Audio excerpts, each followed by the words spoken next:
Vêtus d'orange et fiers de l'être, les conducteurs de mototaxi de la ville d'Obala sont un sujet de fierté pour cette commune du département de l'Aleki. Pour répondre à l'appel au civisme lancé par le chef de l'État dans son discours du 10 février 2014, les conducteurs de mototaxi d'Obala ont décidé d'organiser leur secteur d'activité. Le principe est simple. Je me suis organisé, je me suis dit, dans chaque gare routière, il fallait déjà tirer l'épingle du jeu en sortant avec un président de gare routière et un censeur général. Alors, ils doivent travailler en collaboration. J'ai donc une équipe forte de pratiquement 30 personnes dans l'arrondissement. Et nous sommes quand même organisés en matière de sécurité, comme la rentrée, presque c'est un mois aujourd'hui. Chaque matin, on a l'école, on a le lycée bilingue, le lycée général, le lycée technique, on a plusieurs collèges. Et chaque matin, on a trois censeurs par le carrefour. En matière de sécurité des enfants, le port de 3 places, l'excès de vitesse.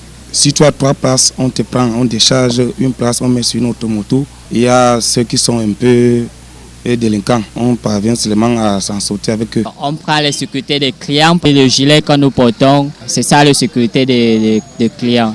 Une fois par mois, les présidents de chaque stationnement se rencontrent pour échanger. À l'ordre du jour, des questions liées à l'ordre public, au civisme, à la sécurité et au respect des institutions. L'objet est déjà d'informer, de sensibiliser et d'éduquer nos proches collaborateurs. Ça signifie que ce dont les résolutions que nous prenons ici, chacun à son niveau doit se concerter avec les siens et les mettre en pratique.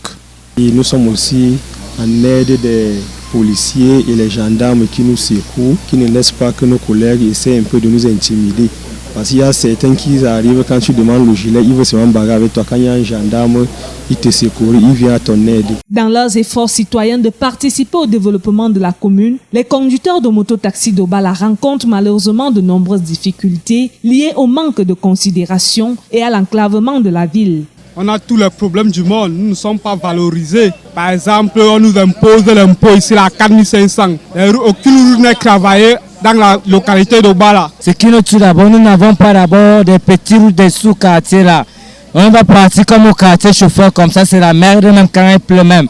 Nos parents souffrent, même nos enfants même. C'est comme ça que les motos cassent les enfants les pieds et tout ça. Vraiment, nous sommes à bout de force. Si on veut qu'on retourne au village pour aller travailler en Rose, on va retourner. Mais qui va aider alors maintenant les gens du gouvernement qui vont aller au travail le matin? Je paye les impôts pour faire évoluer la nature de mon pays. Puisque le président de la République a dit soyez les créateurs des entreprises. J'ai fait de ma moto une entreprise qui me nourrit, qui aide ma famille.